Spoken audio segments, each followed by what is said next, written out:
Saudações, pessoal! Vai começar agora mais um alvoroço aqui com a galera que eu tô reunido. Saudações, pessoal! Vai começar agora um novo episódio de Alvoroço. E no episódio de hoje falaremos sobre games. Se você gosta de videogames e passou a sua infância jogando, aqui é o lugar. Nós vamos fazer uma ponte entre os jogos e o evangelho. E mostrar pra você como um tem a ver com o outro, como isso tudo tem a ver, né? Fique com a gente agora, porque vocês vão entender passo a passo disso.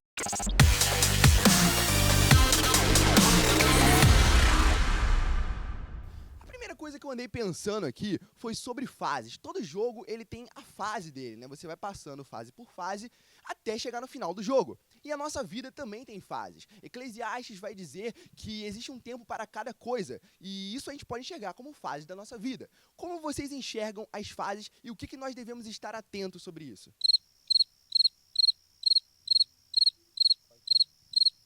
Um pequeno delay que ocorreu aqui. Eu acho muito interessante, Lucas, porque Deus é um Deus de processo, né?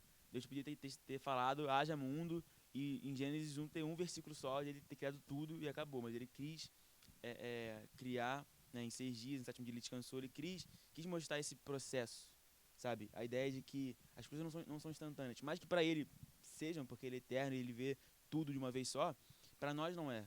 Então a gente ir e entender que na nossa vida existem processos, existem momentos que a gente vai estar melhor, existem estações, né? Eu gosto muito de usar essa alegoria, que existem estações.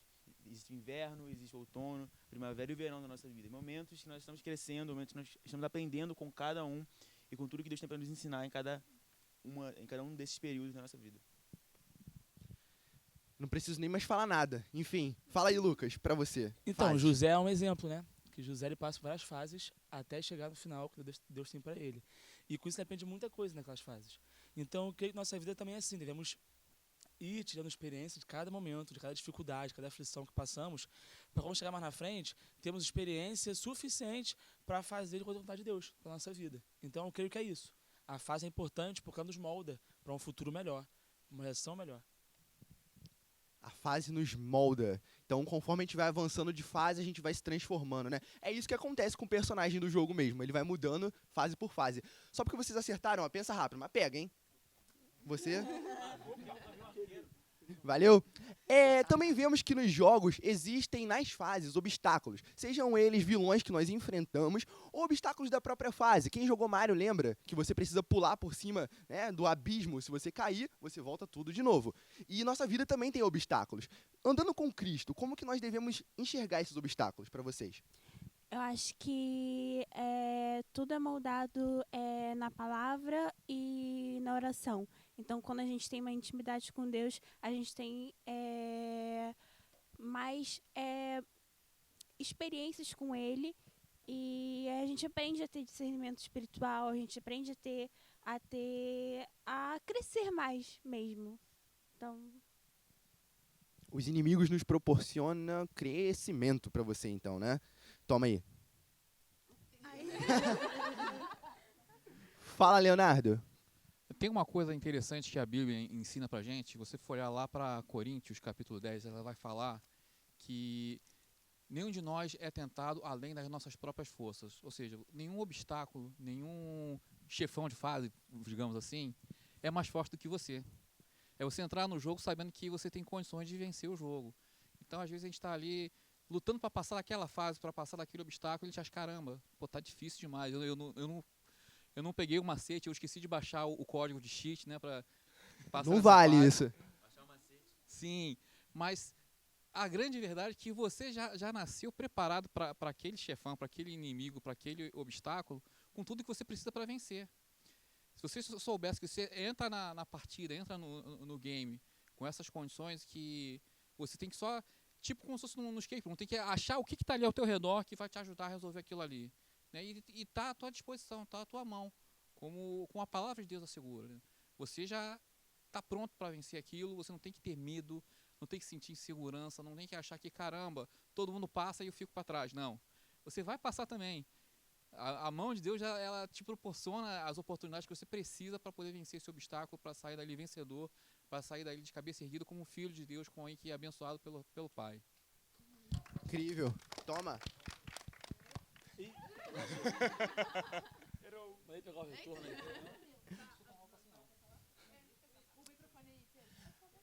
Fala, Pedro. Então, como o Leonardo disse, Deus nos prepara para essa jornada. Assim como no jogo do Mario você passa pelas adversidades, pelos obstáculos, pelos problemas, e no próprio jogo, conforme você vai avançando de fase, você vai evoluindo, você vai encontrando itens no meio do jogo que fazem você evoluir. E assim é a vida com Deus. Quanto mais a gente passa pelas dificuldades, quanto mais Deus nos prepara para passar pelas dificuldades, mais a gente consegue crescer e mais a gente consegue vencer e chegar no final. Então toma esse item aqui, cara, evoluir. Toma aí. Opa, maravilha! Comida, né? Deixa eu falar uma coisa, e só para trazer o exemplo, para ficar bem mais claro na sua cabeça, a gente tem o exemplo de Davi. Eu acredito que é um dos maiores exemplos que a gente tem na Bíblia e que fala muito para os jovens e adolescentes, que é a respeito de fase, né? A fase de enfrentar os gigantes, mas antes disso, ele teve que enfrentar o próprio irmão, né? E ele teve que sair, deixar aquela fase de lá, né? Deixar o irmão dele falando sozinho para poder ir e enfrentar o gigante. E como o Léo falou, a gente já tem tudo na mão.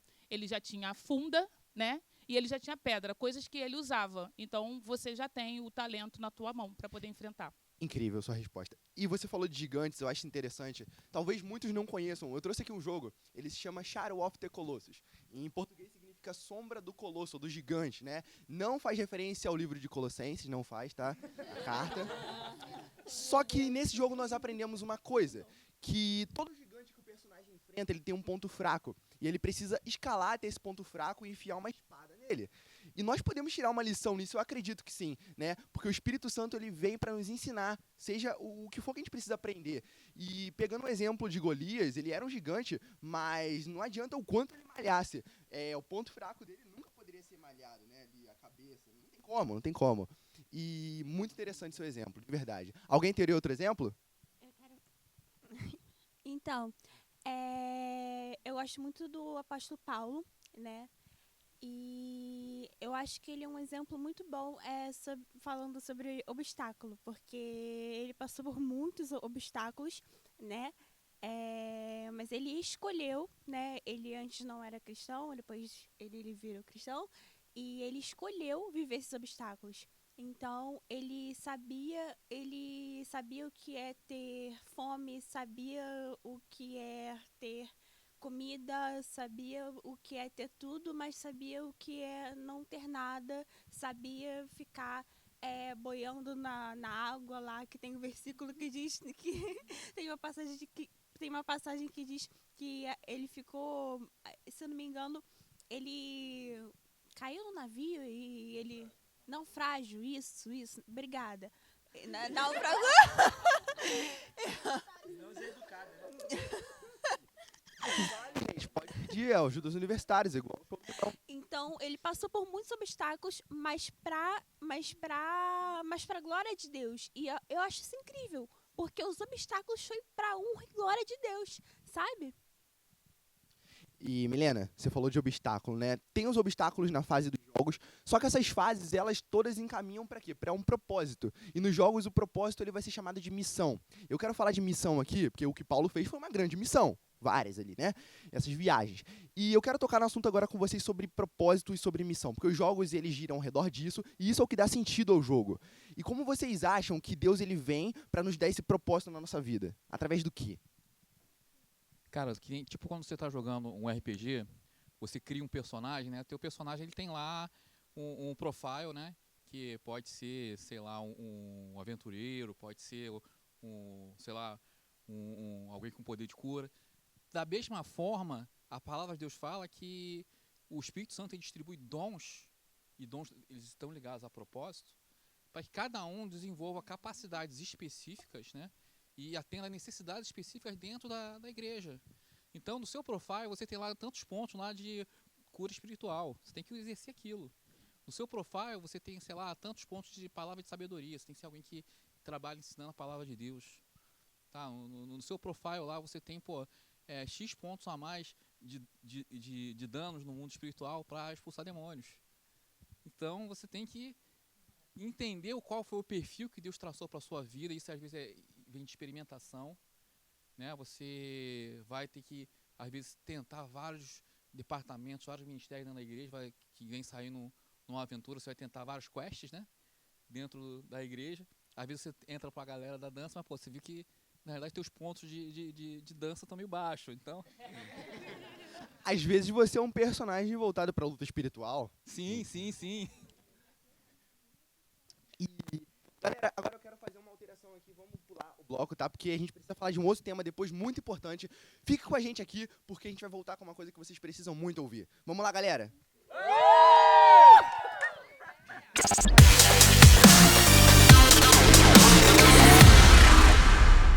Estamos de volta, gente, e agora eu vou perguntar a esse pessoal aqui sobre evolução do personagem. Porque dia após dia nós estamos nessa caminhada da vida cristã, que é comparada inclusive com uma maratona, e que nós precisamos evoluir, nós precisamos crescer e mudar, tá? E nos transformar a cada dia numa nova pessoa, rumo ao quê? A perfeição que Cristo nos mostra. Então eu quero aqui perguntar a vocês, como que vocês entendem essa questão de evoluir na vida cristã? Fala pra mim, Lucas. A evolução, ela depende muito também das fases, né? Como se fosse no jogo. Cada fase você evolui um nível. Na vida cristã também é assim. A pessoa, quando aceita Jesus, está na fase que fosse uma criança. Ela vai evoluindo até chegar um ponto que ela está preparada para fazer o ID com perfeição. E como disseram, no último nível, quando você zera o jogo, você é salvo. Assim, quando Cristo voltar, nós seremos salvos. Então, a fase gera isso. A evolução é isso. Só que a nossa evolução não é só pensando no pessoal. Nossa evolução é pensando no todo. No corpo de Cristo, na comunhão, nos que estão lá fora para a gente buscar eles. Então, nossa evolução é para nosso bem e bem dos nossos próximos também. Opa, você falou de buscar eles, então teria mais gente nesse jogo com você. Não seria um jogo single player, seria multiplayer, então. Com certeza. A online. Multiplayer online. Multiplayer online, que é todo mundo ativo. Colaborativo. E qual a diferença de você jogar no single player e você jogar com uma companhia? Fica mais fácil quando você tá jogando com outra pessoa. Não Fica mais fácil. Não, meu anjo, não Não, fica você não. fica ajudando duas mentes pensando. Tenta conviver com teus irmãos. Pensando. Porque assim, ó, se um morre, você vai lá e salva ele. É. Não, Planta jogou contenda. aquele, Metal Ô, Slug, gente, não, mas Metal tá Slug. escrito que um cordão Um de ajudando 3 o outro. dobras não se rompe facilmente. E aí? Vamos lá. Conviver com pessoas de criações diferentes não necessariamente é mais fácil. Você tem mais apoio e você tem o apoio é uma grande parte do negócio. Mas você saber conviver com essas diferenças é complicadinho de vez em quando. Pô, às vezes parece que eu tô jogando com um cara da Coreia que não entende o que eu tô falando e não consegue combinar a jogada direito. Eu acho que tudo parte do objetivo. Se o objetivo for o mesmo, tudo vai caminhar e convergir para a mesma direção, que no caso é a salvação. Visão, não é? Isso. Se a visão for uma coisa única A entre igreja. os jogadores... A igreja. Exatamente. É como no jogo The Last of Us. O objetivo é encontrar a salvação num mundo completamente devastado. E, de uma certa forma, a gente vive num mundo devastado.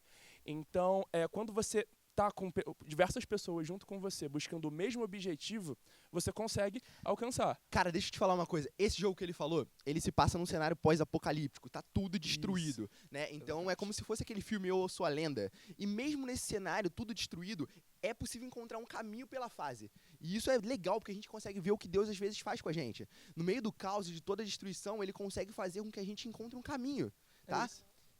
E isso me lembra também a evoluir. Lembra também aquelas pessoas que ficam paradas, sabe? Pessoas que querem viver o evangelho parado.